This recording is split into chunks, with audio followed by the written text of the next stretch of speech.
For as long as most of us can remember, the automotive hierarchy had one undisputed king, the air-cooled Porsche 911. It was the sports car yardstick that every other machine on the planet was measured against. It represented the ultimate goal for the enthusiast, the someday car that people spent decades orbiting, reading about, and saving for. But as we navigate the landscape of 2026, something has fundamentally broken in the classic car market. The dream of the 911 is no longer about the drive. It has become a blue-chip financial asset, a static piece of a portfolio locked away in a climate-controlled vault.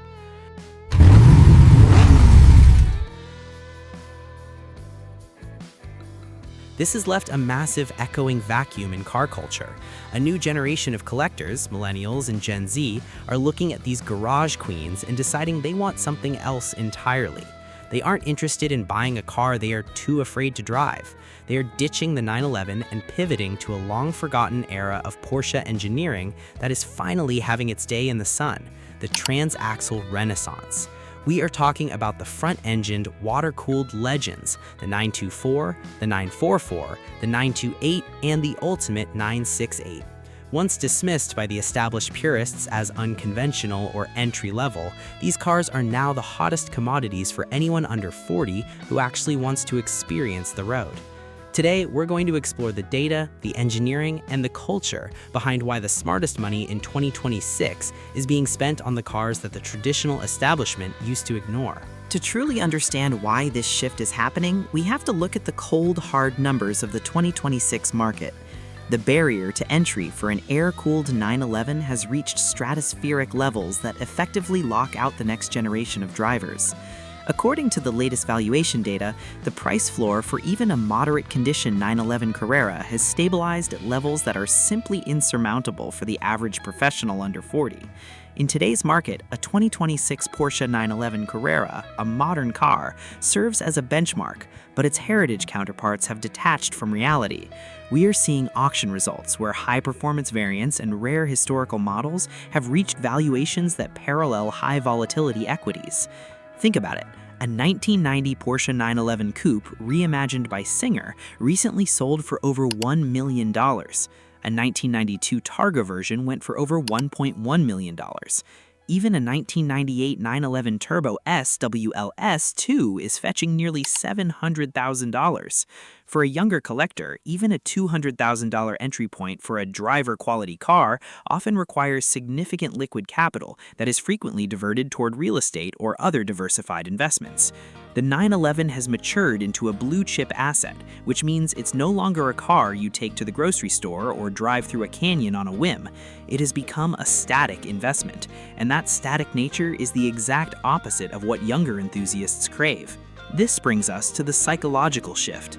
When a car is worth the price of a small house, the way you own it changes.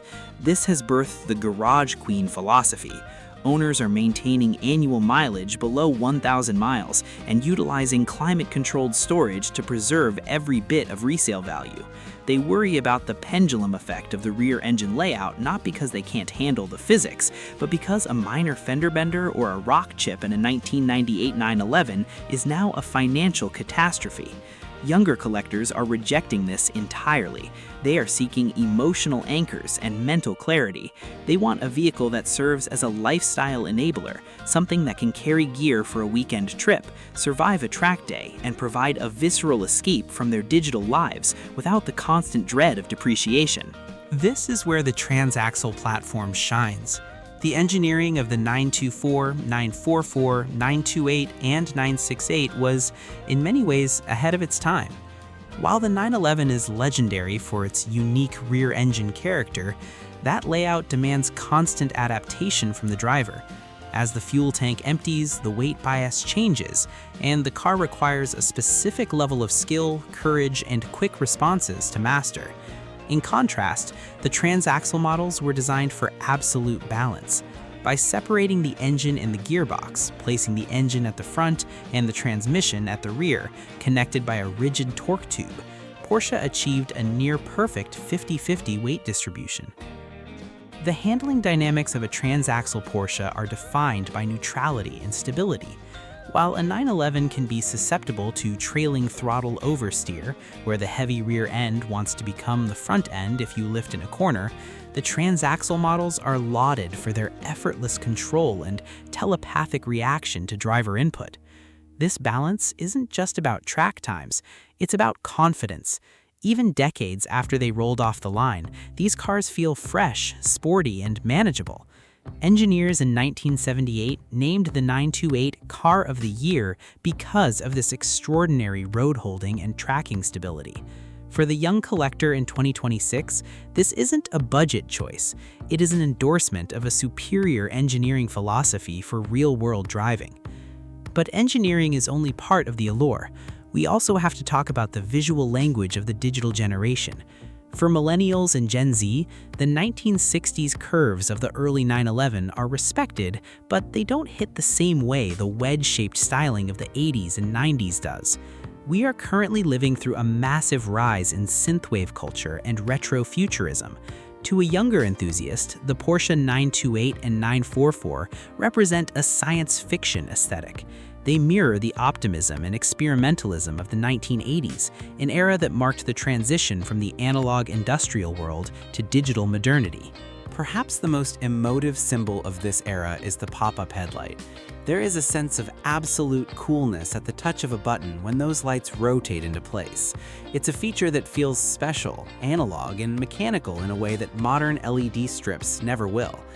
The Forever Young exhibitions held by the Porsche Museum in 2026 have tapped into this exact zeitgeist, blending technology, design, and pop culture to make these once ignored models feel like the ultimate icons of cool.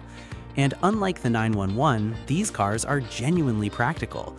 The 928 was envisioned as a luxury grand tourer, and the 944 offers a luggage compartment that is unmatched for a sports car, more than twice the size of a 911's front trunk. You can actually fit gear for a road trip into these cars, making them usable classics that fit a modern enthusiast's life. Now, let's address the biggest hurdle for any classic car owner, the NLA problem. For years, the deterrent to transaxle ownership was the shortage of no longer available parts, specifically interior trim and specialized engine components. But in 2026, we have entered the age of the empowered owner. The community has essentially solved the parts crisis through a revolution in 3D printing. Platforms like CarPokes are now filled with 3D printable solutions for everything from heater clips and window switch panels to dashboard temperature sensor covers. Even Porsche Classic has embraced this, using selective laser melting and sintering processes to reproduce rare parts that meet or exceed original factory specifications. This technological democratization has dramatically lowered the cost of cosmetic and functional restoration. You can now download CAD files for custom tools, HVAC faceplates, and interior trim, allowing you to maintain your car at home for a fraction of the cost of a traditional restoration. This mechanical accessibility allows younger owners to build a deep bond with their vehicles. The 944 is frequently cited as the better project car because it is logical, accessible, and rewarding to work on compared to the cramped engine bays of many modern flagships. The financial viability of the Transaxle Era becomes even clearer when you look at the upkeep. In 2026, specialty shop rates for vintage 911s have skyrocketed. In major metropolitan areas like California or Florida, you might find yourself paying up to $300 an hour for a skilled air-cooled technician. Independent Porsche specialists typically charge between $100 and $165 per hour. And because the transaxle models are more approachable, a significant portion of the work can be done by the owner.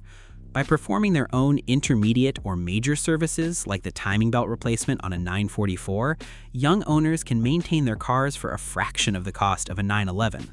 Finally, we have to look at the community and the future.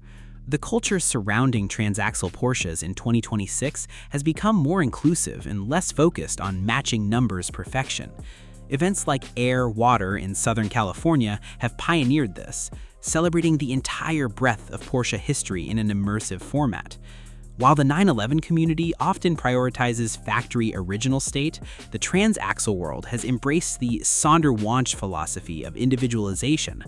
Young owners are crafting personalized visions using modern suspension, custom 3D printed interiors, and unique race formats without the social or financial penalty often associated with modifying a 911.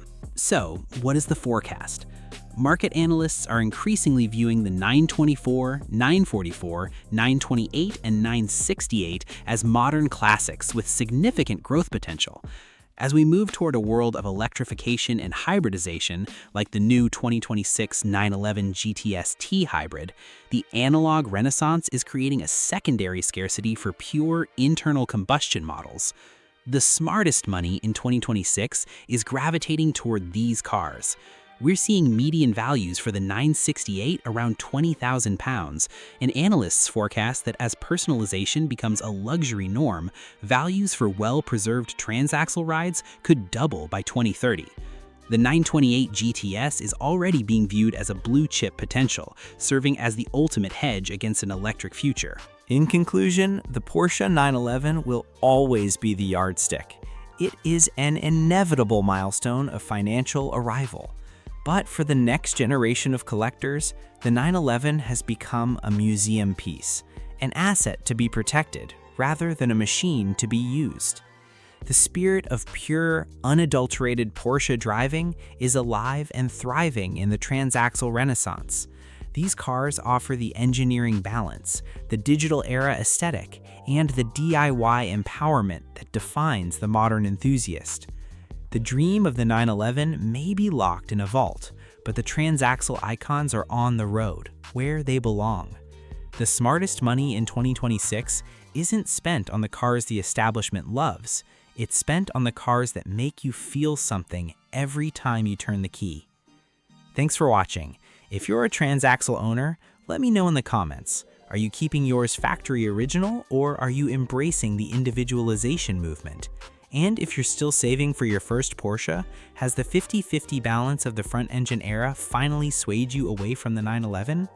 Don't forget to like and subscribe for more deep dives into the 2026 market. Drive safe.